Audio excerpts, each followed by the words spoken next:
حضرت ابو الدرداء رضی اللہ تعالیٰ عنہ روایت فرماتے ہیں کہ نبی کریم صلی اللہ علیہ وآلہ وسلم نے ارشاد فرمایا ان الرزق لیطلب العبد کما یطلب اجلہ، روزی بندے کو اس طرح تلاش کرتی ہے جیسے اس کی موت اس کو تلاش کرتی ہے۔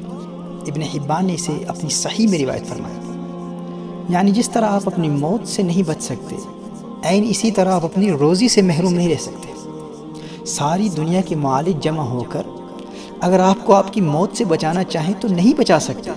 عین اسی طرح اگر ساری دنیا آپ کی دشمن ہو جائے پھر بھی وہ روزی جو آپ کے لیے لکھی گئی ہے اس سے محروم نہیں رکھ سکتے۔ جس طرح موت آپ کے پاس پہنچ جائے گی، عین اسی طرح آپ کی روزی بھی آپ کے پاس پہنچ جائے گی۔ اگر آپ نے زندگی میں ملٹی ملینئر بننا ہے تو بن کر رہیں گے، اور دنیا کی کوئی طاقت آپ کی دولت کو روک نہیں سکتی۔ لہٰذا ہمارے لیے ضروری ہے کہ جو مقدر میں لکھا ہوا ہے اسے حلال ذرائع سے حاصل کریں، اسے حرام ذرائع سے حاصل کرنے کی ہرگز کوشش نہ کریں، کیونکہ ناظرین کرام وہ ہماری ہی روزی ہے۔ کتنا نادان ہے وہ انسان جو اپنی ہی روزی کو خود اپنے عمل سے حرام بنا رہا ہے۔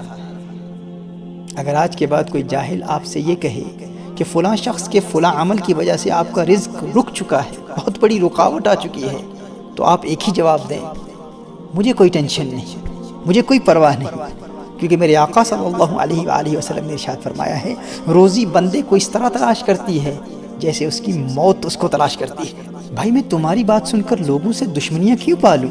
دنیا کی کیا مجال کے مقدر میں لکھی ہوئی روزی کو روک سکے؟ یہ ممکن ہی نہیں ہے۔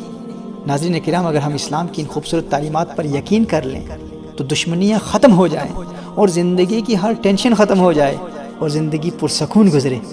اللہ جل وعلا ہمیں عمل کرنے کی توفیق عطا فرمائے، آمین۔